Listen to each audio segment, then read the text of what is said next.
Alhamdulillahi Rabbil Alamin wassalatu wassalamu ala Rasulillah wa ala alihi wa ashabihi ajma'in wa ma ba'd. Assalamualaikum warahmatullahi wabarakatuh. Mga minamahal naming kapatid sa pananampalatayang Islam, ito po ay may kinalaman pa rin sa mga dakilang katangian ni Prophet Muhammad sallallahu alaihi wasallam. At sa puntong ito, tatalakayin natin ng ilan sa mga naulat kung paano nagbabasa ang propeta sallallahu alaihi wasallam.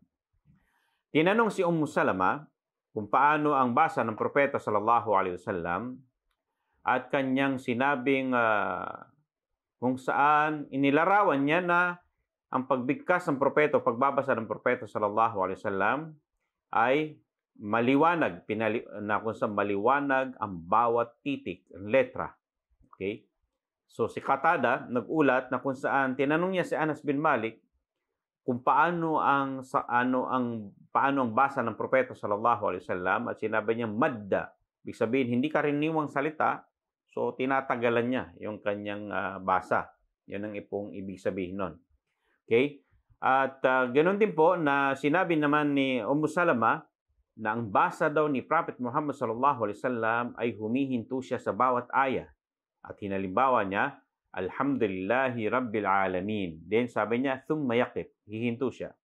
Then Ar-Rahmanir Rahim, din hihinto. Sa bawat aya ay humihinto si Prophet Muhammad sallallahu alaihi wasallam. Si Qatada naman ay nagulat na kung saan sinabi niya na walang ipinadala ang Panginoon, si Allah subhanahu wa ta'ala, na propeta maliban na may magandang mukha at may magandang boses.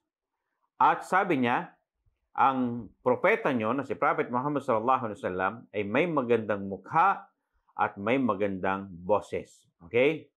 So, yan yung pag-uulat ni Qatada patungkol sa pagbabasa ni Prophet Muhammad sallallahu alaihi wasallam. Okay? At ang propeta ay napakaganda ng kanyang boses at kaakit-akit. Ibig sabihin talagang maramdaman mo ang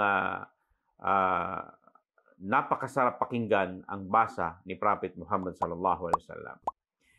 Hanggang dito na lamang po. Naway meron tayong natutunan. Wa akhiru da'wanan alhamdulillah rabbil alamin. Wassalamu alaikum warahmatullahi wabarakatuh.